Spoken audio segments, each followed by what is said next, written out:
The existentialists called it thrownness, which is that's a Heideggerian term. And thrownness is the fact that we kind of experience life as if we're tossed into it, thrown into it. You know, you're male and not female. You're Hindu and not Christian. You're tall and not short. You have an arbitrary range of talents and an arbitrary range of limitations, none of which, in some sense, you chose. It's the cards you're dealt. Now, some of those are cards of privilege. Now, maybe you're born intelligent. Maybe you're born symmetrical. Maybe you're born healthy. Maybe you're born into a culture where it's much easier not to be absolutely deprived. Maybe your parents are rich. And so all of that, in some sense, is unearned. Now, along with that comes a good dose of existential guilt. Because at the same time, and this is true for anyone, regardless of their cultural background, the ground we walk on is soaked in the blood of historical atrocity. And so that's on you. Because, you know, people think, well, who's the Nazi? Well, it's the fascist, or who's the radical communist? It's the radical left-wing ideologue. And the fundamental truth of the matter is that's best dealt with as a spiritual matter, is the adversary is within, really, most profoundly. And so you have to take the responsibility for that historical atrocity onto yourself. I was talking to Guy Ritchie this week about his movie King Arthur. It's quite an interesting movie in many ways. And when Arthur, who could be the hero, takes the sword, he's so overcome by visions of his murderous uncle that he can't pick up the weapon. Well, think about that. Now, you have weapons at your disposal, but they've been used by your murderous uncle. How dare you wield them? And the answer is, maybe it's easy just to leave the sword on the ground because you do want to be responsible for atrocities going forward. And don't think you couldn't be. And don't think you might not enjoy it. And so, the way you pay for your privilege is with your virtue. I mean that most particularly. You have these opportunities and this existential guilt. And the way you expiate that and atone is by doing your best to live the best possible life you can manage, to speak the truth, to treat people with respect, to abide by the principles of the dignity of the individual, and to put your house in order. And that's how you pay for your unearned privilege. All of us. And we all have our privileges and our curses, you know. All of us have that. That's why it's not useful to be envious of people. You know, you're a young man, you see someone drive by in a Ferrari with a blonde, and you think, my God, he's got everything. And, you know, the woman in the car is a prostitute who's got a cocaine addiction, and her life is just one catastrophe after another. And he's had to lie and cheat his way into this position, and he's afraid that everything's going to come crashing down on him, and that's what you're jealous of. And it's just not that profound. You don't want someone else's fate. Man, your fate's enough, and your adventure's enough. It's plenty. It's more than you can ever fully realize. And so that's also part of the reason that we all believe that the individual has some intrinsic dignity. It's don't be so sure that your position and your room is so damn trivial. It might be your attitude towards it that's trivial. And if you're in dire straits and dire circumstances, just look at how much opportunity you have to make things better. We're built to walk uphill. And when you reach the pinnacle of the hill, you want to stop and appreciate the vision. But the next thing you want is a higher hill in the distance, because it's the uphill climb that it's from the uphill climb that we derive our value. And I mean this technically. So almost all the positive emotion we feel, especially the emotion that fills us with enthusiasm, and that's to be filled with the Spirit of God, by the way, because that's what enthusiasm means. That's experienced in relationship to a goal. And so in some sense, and this is part of the religious enterprise, you want a goal that you can never attain, right? So you can always move closer to the goal that recedes as you move towards it. You think, well, that's frustrating. It's like Sisyphus pushing the rock uphill. But it's not, because as you pursue that goal, you put yourself together and your life does get better and richer and more abundant. And that's why the highest levels of virtue and goal are in some sense transcendent. You want them to be above everything you're doing so you can continually move towards something that's more sublime and better. That's what you are. You're here to live, not to sleep. And the problem with the vision of Mai Tais on the beach is that, well, first of all, that's a vision of drug-induced unconsciousness. Second, it's only going to work for about a week. Third, you're going to be a laughingstock in a month and depressed and aimless and goalless. You want a horizon of ever-expanding possibility. And so it does happen to people because they've staked their soul on the attainment of an instrumental goal. And it can be a pretty high order goal. It was in your case. But then you think, well, now I'm there. Now what? Well, the answer can't be, well, I'm going to live in the lap of luxury and never have to leave the face. What do you want to be? A giant infant with a gold bottle? You never have to do anything but lay in your back and suck. It's like, well, you see the problem with that as a conceptualization. It's no, you want to be like an active warrior moving uphill with your sword in hand. And that's dynamic, that's exciting. And that's why so many young men disappear into video games. That's all acted out in the video game. So they have to act that out in their own life. We asked that question with good intentions. Mm-hmm. Are you happy? What's a better question for me to ask Jordan Peterson? How are you doing? How are you doing? How are you doing? Brilliantly and terribly. You know, when you listen to a profound piece of music, one that sort of spans the whole emotional experience, it's not happy. Happy is elevator music, and probably you just shouldn't listen to that at all, right? And you think, why? Well, it's harmless, it's treacly, it's sweet, it's simple, it lacks depth, it's shallow, that's a problem.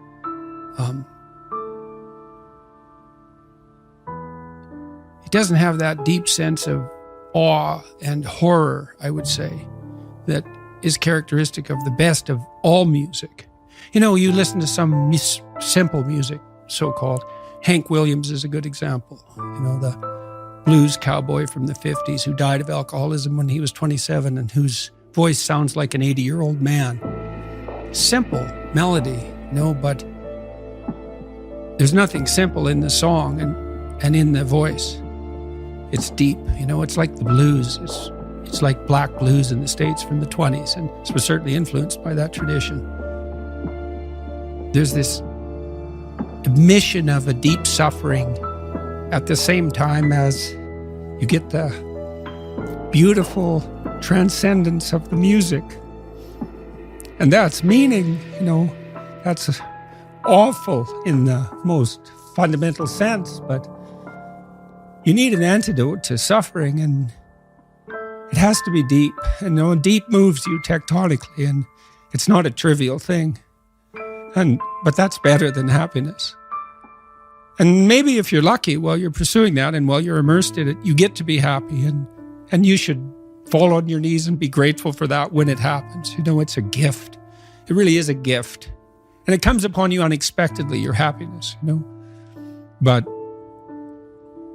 you aim to climb uphill to the highest peak you can possibly envision. And that's better than happiness. Why did you include terribly? Well, for example, now when I go, wherever I go in the world, people come up to me and they're usually, I wouldn't say they're happy to see me. They're often in tears, you know, and they often have a pretty rough story to relate. You know, they were suicidal or nihilistic or homicidal or trapped, desperate, you know, and they tell me that real fast. And then they say, I've overcome that to a large degree, and thank you for that. And you think, well, that's really something to have that happen over and over. In some ways, you might think, well, how could anything better possibly happen to you than to have people come up to you all over the world, strangers, and open themselves up like that, like they're old friends so quickly, But at the same time, it's an awful thing, because you see, even in the revelation of their triumph, the initial depth of their despair.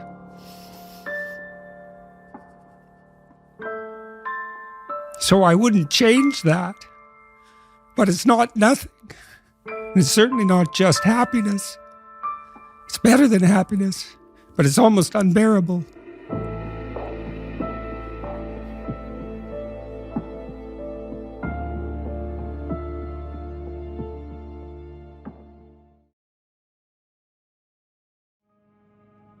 If you're not doing what you want to do or what you think you should be doing, drop the presumption that you know who you are and start to negotiate with yourself like you're a stranger who needs to be enticed forward. Because you don't know who you are, especially if you're not able to regulate your behavior, because that's evidence that you don't know who you are. Something is driving the ship. It's not you, or it's not the you think you are.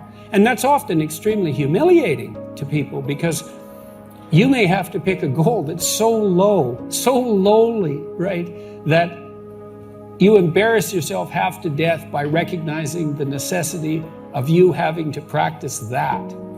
But the upside of that is that improvement, incremental improvement, scales exponentially. So even if you have to start somewhere really trivially, man, once you start, you can really scale up quickly. And so, and with an exponential increase, which I think improvement is, the trajectory of improvement is characterized by a power law function. It doesn't really matter where you start if you're doubling. Look, think you get 1% better a week. That's not that high a goal, right? Maybe you could get rid of 1% of your stupidity and malevolence a week, or maybe every 2 weeks. Because that compounds in 3 years, you are a completely different person. And it doesn't end there. So even if you're starting with, the horrible mixed bag of catastrophes that you actually are, if you're diligent in your attempts to rectify your errors and to aim higher, man. And then with regards to your goals, let's say you don't know what to do. Well, maybe you're high in openness, and so you're pulled in all sorts of directions, or maybe you're low in conscientiousness, or you're confused because you're anxious, or you haven't had any direction, you haven't had good mentoring, etc., etc. There's lots of reasons.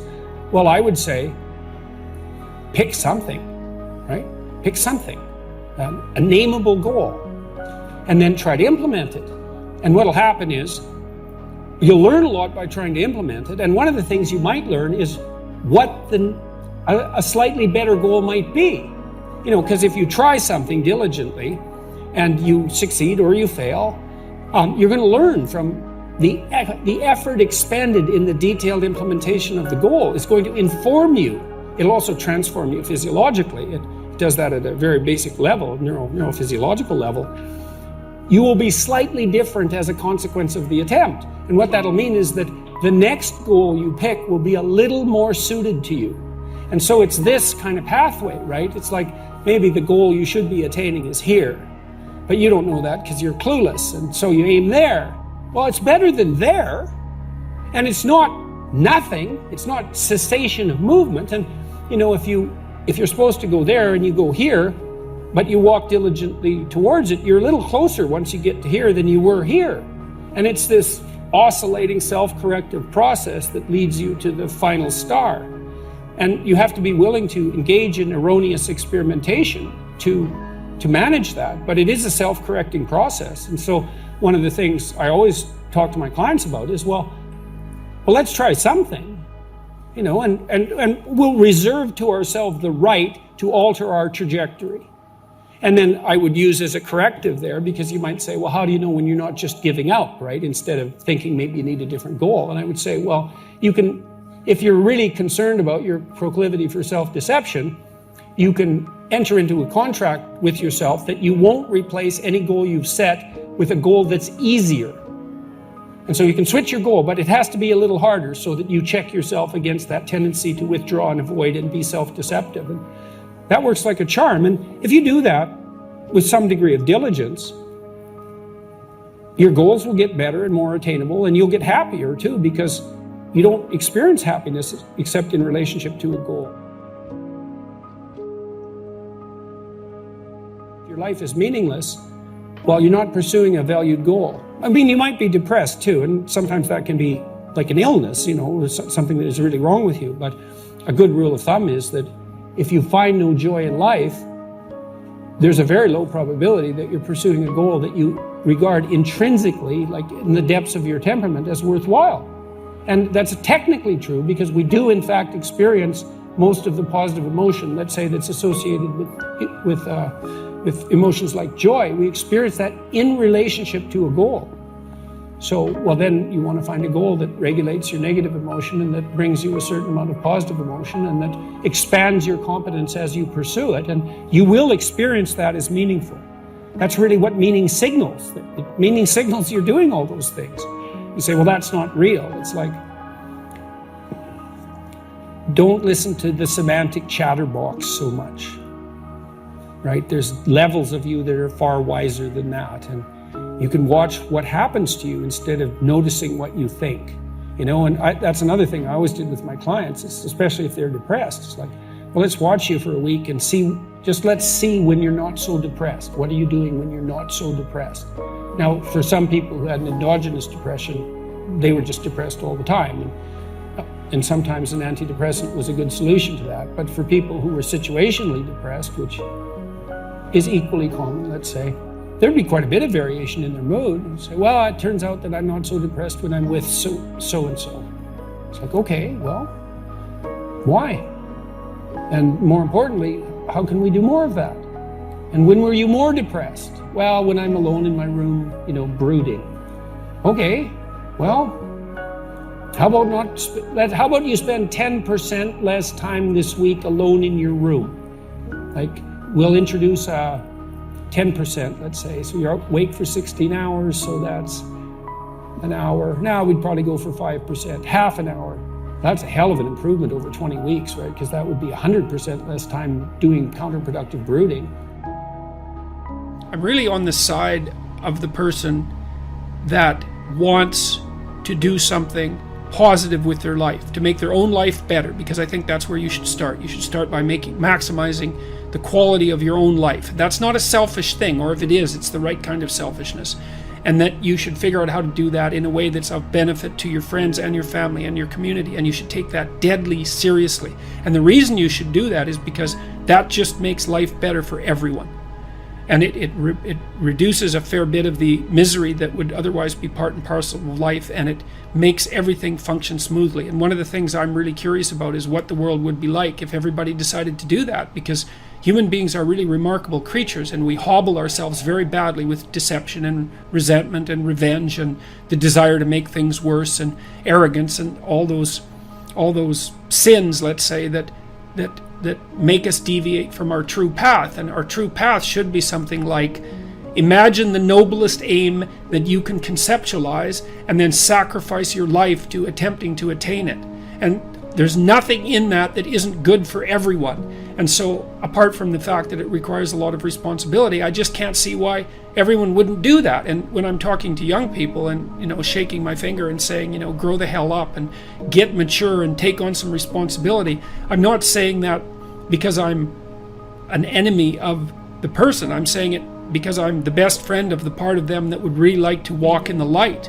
And it's an invitation to walk in the light. And it would be remarkable. This is what we need to do, as far as I'm concerned, not only in the West, but in the world at large, but maybe in the West first, is we have to consciously decide that we're going to do everything we can as individuals to walk in the light, and to regard that as a noble and heroic endeavor, and to make that first and foremost in our lives. And that's what we should be educating young people to do, and they can do that. And so I have dozens of people writing to me and talking to me all the time who are saying the same thing. They're saying, look, I've really been trying to get my act together over the last 6 months. I've been trying not to lie, which is slightly different than trying to tell the truth, right? It's a more humble goal to not lie, because you can tell when you're lying, but you can't necessarily tell when you're telling the truth.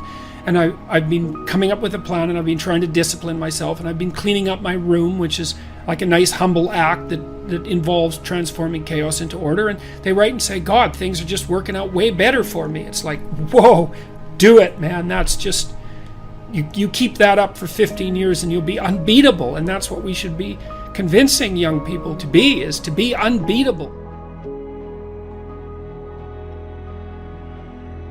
Cooperate with your wife and negotiate. And don't let your children do anything that makes you dislike them. Because if you dislike them, you can bloody well be sure other people will. And you can guide them, and part of that's that acceptant maternal love that sort of encompasses everything. Some of that's the discriminating encouragement that fosters further growth, and you want a balance of that in your household. And then you can have love and joy and play, and that's little walled garden. That's paradise where people play forever, happily. So, aim up, tell the truth, negotiate with your wife, shed your resentment, and love and encourage your children.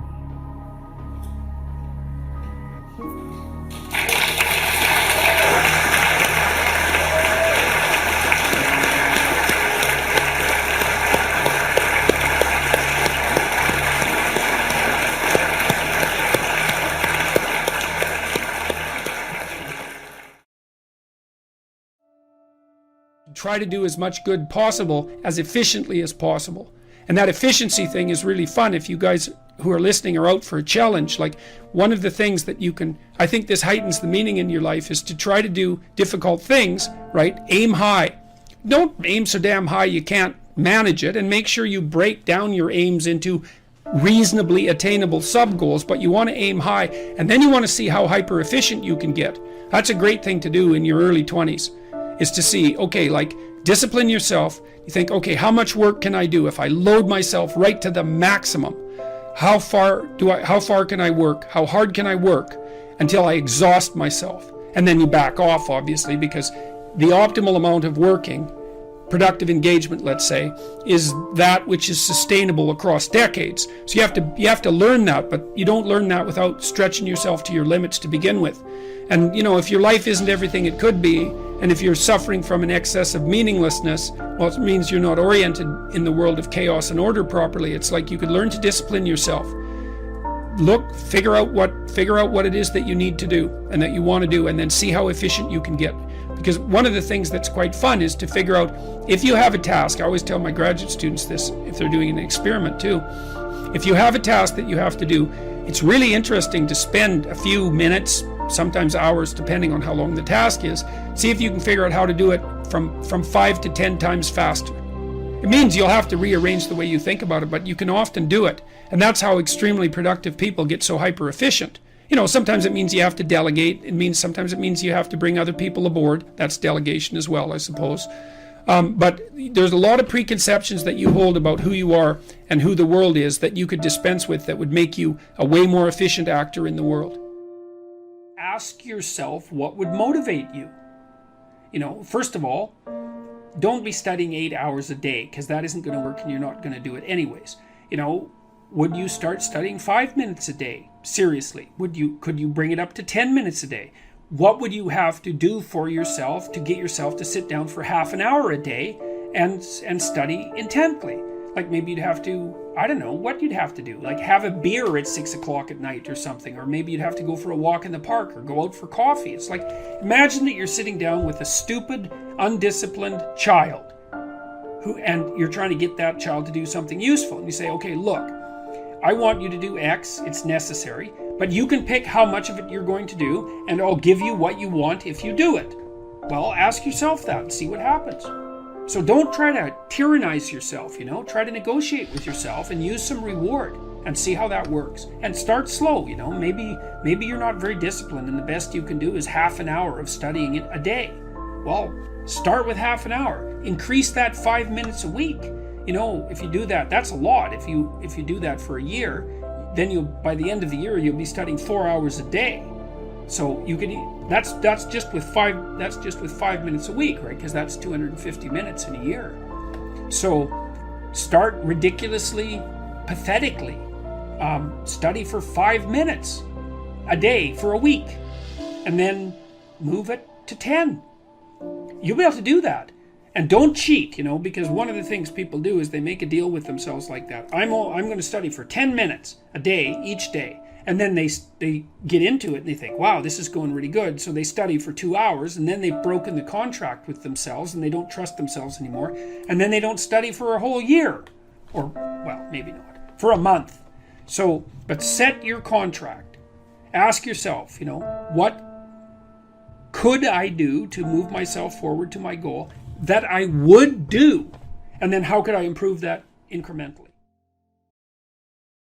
You can't exist outside of a framework of value.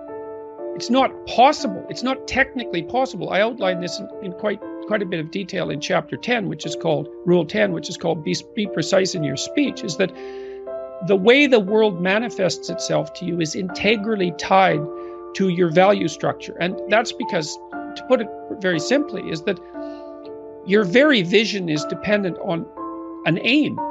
Like whenever you look at the world, you're aiming at something. You're aiming at something with your eyes. You can't focus on something without aiming at it, and you won't aim at it without valuing it. So your very perceptions are dependent on your value structure. Now, that doesn't mean there isn't a world. It does mean that experience is a complex interplay of your value structure and the unmanifest world. It's something like that.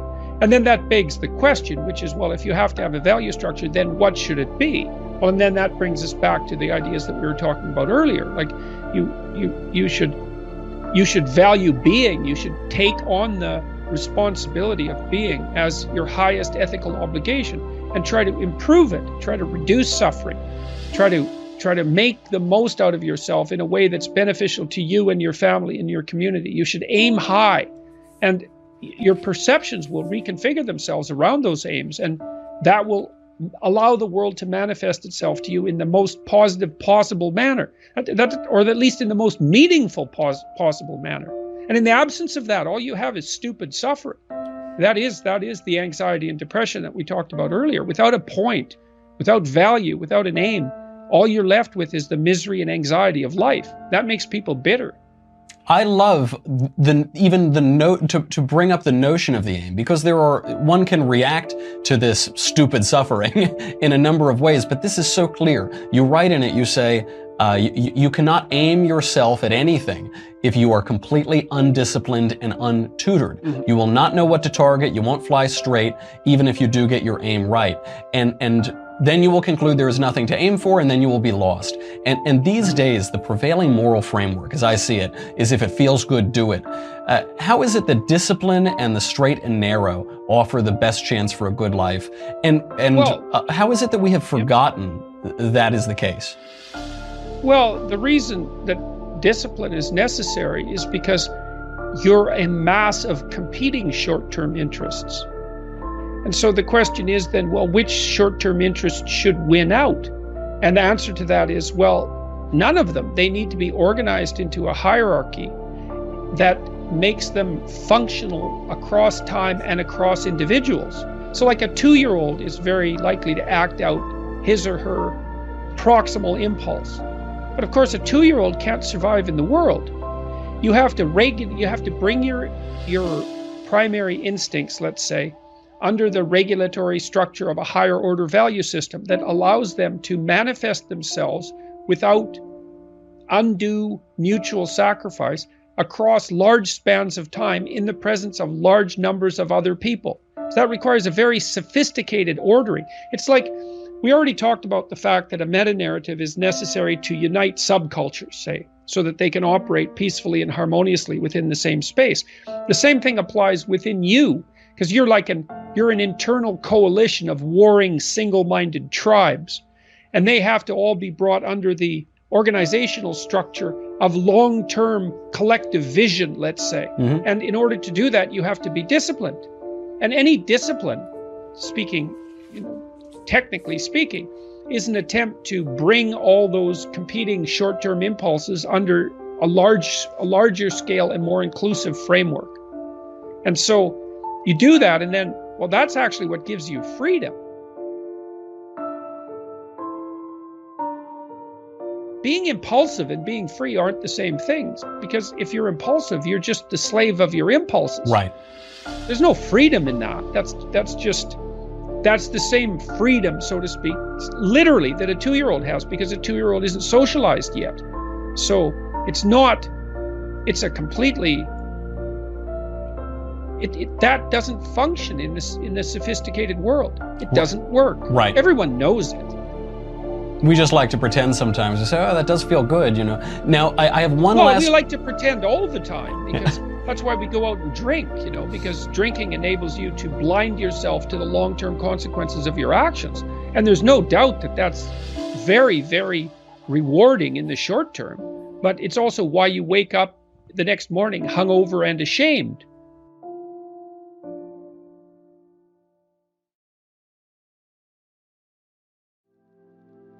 Where do you find the hope and the strength to continue to fight, or for those who are listening, to get the motivation to stand up and say what's on their mind?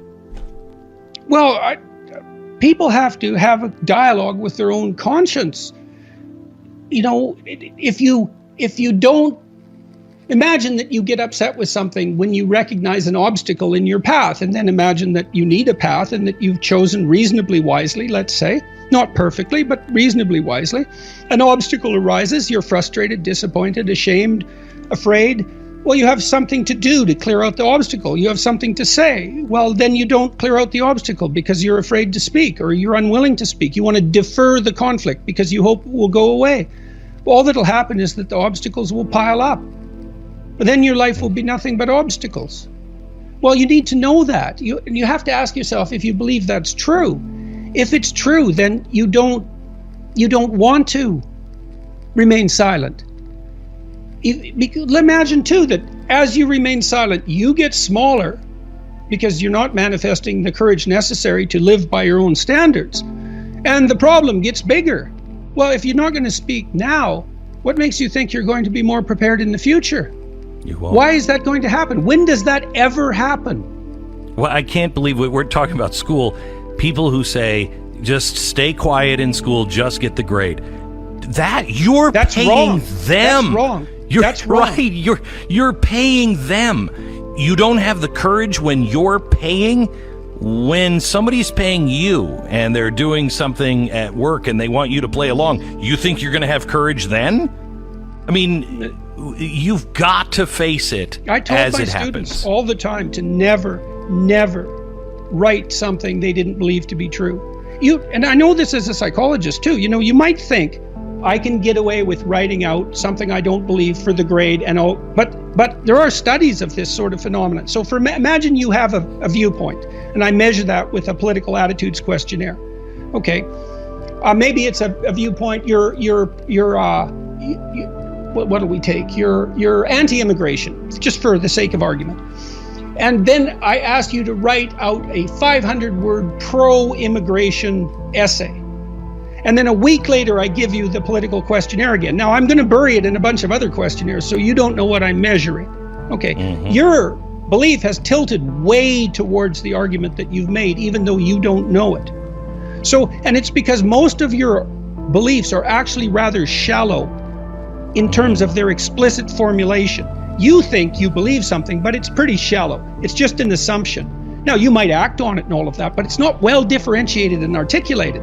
Now, if you take one of your assumptions and you write a counterexample, you're going to articulate that. Well, then that's going to move you. And so if you think that you can write an essay that you don't believe and you'll remain unscathed by that, well, you're wrong. You won't. And if you do it 20 times, you will turn into what you wrote. That's what will happen. And it's an absolute sin in my estimation. I mean that specifically for anyone who attends university to write what they do not believe to be true. It's certainly a sin for anyone to encourage them to do that. Now, you can do that as an exercise. You can ask people to delineate out an argument that runs contrary to their viewpoint. That can be part of the reasonable process of learning. Correct. But that is not the same thing as doing it for deceptive purposes to manipulate your professor because you're too cowardly to formulate your arguments properly. In chapter 11 of Beyond Order, this new book that you've been referring to, I tried to delineate out sources of tragedy. and malevolence for that matter, but we can start with tragedy, because you need a theory of tragedy, because otherwise you tend to blame simplistically. Okay, so we could walk through it very quickly. You just talked about one particular kind of tragedy, which is natural. It's like you can do everything right and nature can take you out at the knees, right? Yep. Okay, so that's one source of suffering in life, the natural world. Another source of suffering is the inadequacy of our social institutions. And a third source of tragedy is our inadequacy as individuals. And malevolence doesn't apply particularly to the natural world, although it can feel like that at times if someone you love is afflicted by some terrible disease, for example. And we tend to think of that as particularly malevolent when we admire the moral stature of the person so affected, right? But it's somewhat unfair to attribute malevolence to nature. It's more fair to attribute it to social structures. And it's more fair to attribute it to the darkness in our own souls. But you need to know, I think you need to have a sophisticated representation of tragedy and malevolence so that you don't fall prey to simplistic blaming. So human suffering is not caused by capitalism. That's wrong. Now you could say there are elements of human suffering that are exaggerated by excesses and defaults in capitalism. That's a different statement. That's not a black and white statement. It's a reasonable statement. You can progress from there. But you should say perhaps at the same time that for all its faults, this is the good that it's done, and it isn't obvious what system would work better. So now the question, I suppose part of the question is, why do we fall prey to more simplistic forms of reasoning? And some of that is, well, it's convenient. It's easy and convenient.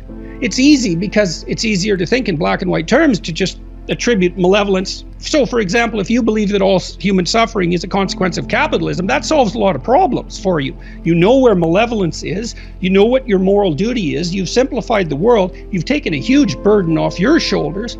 And you certainly don't have to take on the moral requirement of participating in the system, and perhaps you don't want to. And God only knows why that might be. You want this more nuanced approach, and that was actually part of the purpose of a classical education. A humanities education was designed to give you a more nuanced view. That was its original purpose, although that's, sadly, I would say, gone by the wayside. It looks like it. I've had these conversations recently that have been quite interesting, they're very disturbing, actually. I talked to two of Canada's most outstanding people in the last 2 weeks, Conrad Black, who ran a huge newspaper empire, and Rex Murphy, who's probably Canada's best known journalist personality, because he's both. He's a great journalist, but he's a personality as well. And they remembered their university education.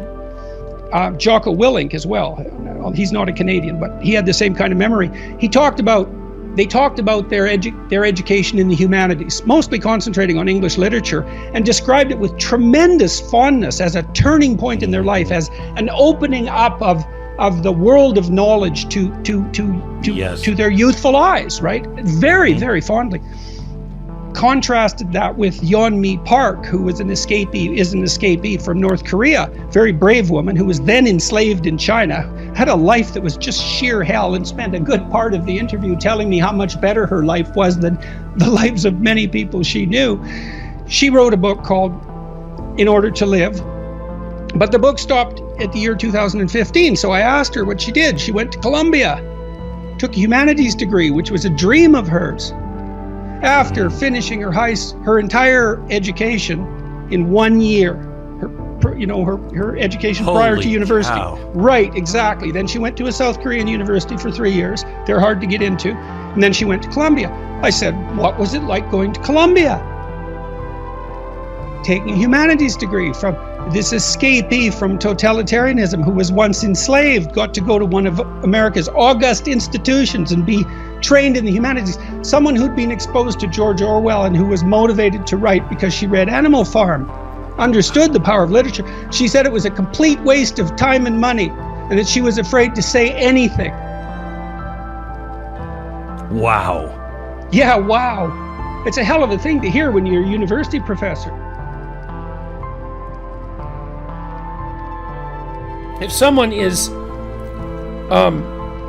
has said rude things to you, for example, says a rude thing to you, maybe you shouldn't respond immediately even though you're very irritated, because maybe that's just an impulsive response and one that you'll regret, one you make in anger that you'll regret. And so I would say, when you're dealing with someone and you want to chastise them, then you should wait for them to sin 3 times, right? So the first time they're rude to you, you think, oh, well, they're probably having a bad day, or I misunderstood, or I'm rude sometimes too, and I'll just let it go. But you don't forget, and you don't pretend it didn't happen, and then it happens again, and you think, well, that could still be fluke, that could still be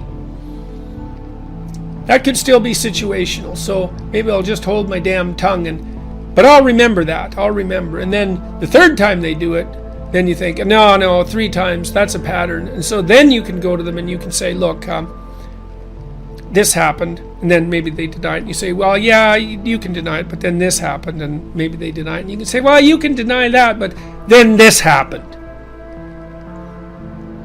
And 3 times the charm. And that's a time when you should stand up for yourself and say what you have to say. Look, you have to put yourself in a position where you can say what you have to say. You have to think it through. You have to have a plan. And you can't just launch yourself off the edge of a cliff and hope that God's going to catch you on the way down. And it's definitely the case that if you have something to say, like if you're being oppressed at work, if you've got some, horrible tyrant as a boss, or maybe that's happening to you in your marriage, or maybe you're the horrible tyrant, God only knows. There's things that have to be said, but that doesn't mean you can just blurt them out. You have to have a plan. You have to figure out what you want to say. You have to make it as minimally troublesome as possible. You have to have the goal that you want in mind, and you have to have a backup plan. Like this, the sort of thing that you're talking about, where you need to say something. That's like a little war. You don't want to walk into that unarmed and unprepared. Now, that doesn't mean that you should... That means that you should set up your life so that you're firmly enough anchored in a variety of different ways so that you can say what you need to say.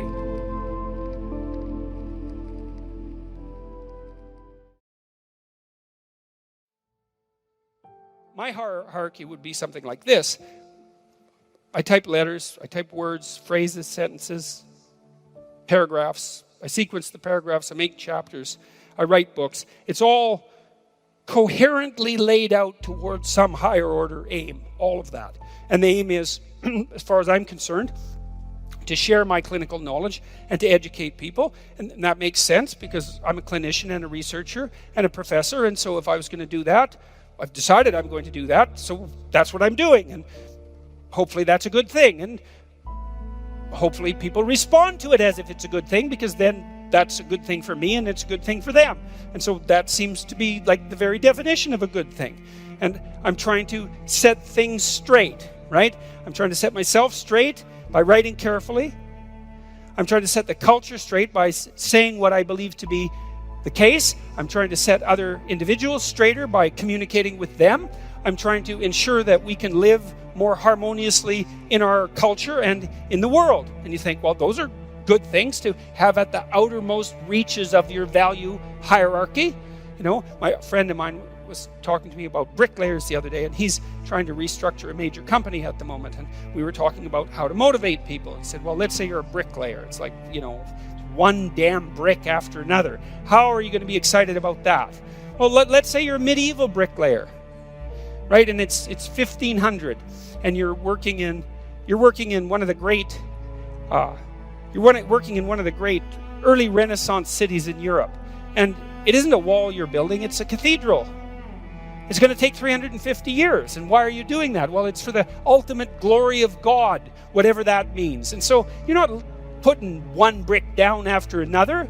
It's like you're involved in this unbelievably complicated moral structure that stretches all the way up to heaven itself, so to speak. And each of your minor actions, your local actions, is imbued with the spirit of that entire moral structure. Well, that's a philosophy.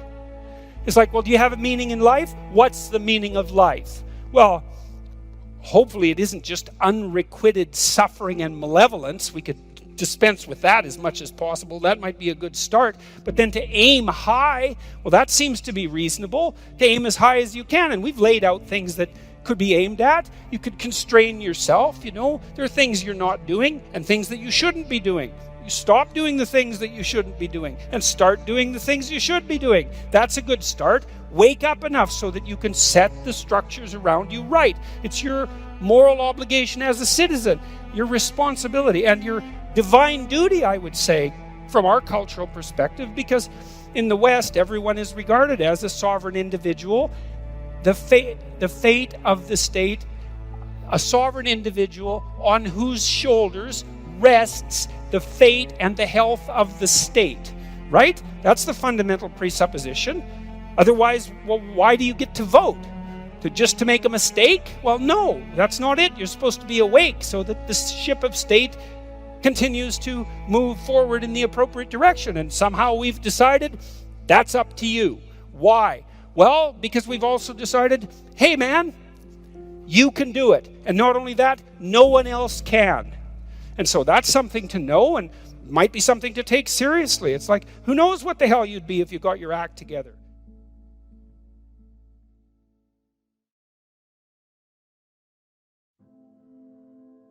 Be a force to contend with, You'd have constrained the malevolence in your own soul, and you'd have started to take advantage of the potential that's around you and to build yourself out of that potential into God only knows what, And then maybe with that wisdom you can set the structures around you in order, at least more in order than they are, or maybe to disintegrate them a bit when they need it and to restructure them so they're even better than they are. And you can push back nature in its horrible form and invite it forward in its positive form and make things better for you and for your family and for your community. And you can approach the unknown itself and you can explore that, the potential that's out there. And you can bring back the treasure that's part of the unknown potential. And you can distribute that. And that is what you can do. And then not only that's what you need to do, because you need to have a meaning in your life, an aim, a value structure that's of sufficient potency and magnitude to justify the limitations and the trouble that life constitutes, right? This is no trivial business that we're involved in, right? We're all in this up to our necks, literally. It's a mortal game. You're all in. And to play it wrong is to risk suffering in hell. And I'm not talking about afterlife. I'm not talking about something metaphysical. You can generate plenty of hell right here around you. Plenty. An unlimited amount. And so you can move towards that direction, or you can move towards a positive direction. And you can orient yourself. And you can learn. This is why the postmodernists are so incorrect. It's like, look, you need an aim. You need an aim. You cannot organize the way you look at the world without an aim. It's not optional. And then the question is, well, what should the aim be? Well, probably not to radically increase the amount of misery and suffering that you experience in everyone else. I mean, maybe you want to go that route, and people do, but I think they only do when they become bitter and they give up, and they make mistakes they know they're making, right? It's conscious decision to go down that route. It's not like they think that's okay to begin with. Their aim's wrong. It's like, straighten out your aim. So there's an old idea, this idea of sin. Sin is a word that was derived from a Greek word, hamartia. And hamartia is an archery term, and it means to miss the target. And so you think, well, how can you miss the target? Well, you have no weapon. Well, then you miss the target. You have no target. You have no aim. Well, then you miss the target. You don't pick up your bow. Well, then you miss the target. You don't draw it back. Then you miss the target. You don't practice and miss many times, right? Because you have to do that to develop the skill to hit the target. So you're not willing to take the risk to miss. You do none of that. And so you miss the target. And that's the sin. And then you miss your life. And then what happens around you is that, well, there's far more hell than there has to be, and there's much less heaven than there could be. And it's on you. And that's part of your, what would you say, your divine value, let's say, that sets you aside along with everyone else as something someone, some being that even the law itself has to respect intrinsically, and that's marked out in our culture by the sovereignty that you possess, and the notion that there's something in you that's made in the image of God, something that can confront the unknown and to create habitable order out of chaos and potential, and to do that properly. And that's all true as far as I can tell. And it's all necessary to know. It's coded in the deepest stories that are at the base of our culture. And we're in danger of not understanding them and not believing them. And it's a big mistake because they're heavy and profound and weighty and fundamental and necessary, because you have to stand on something that's solid, or everything is sand and you fall in and you're done. And so is everything around you.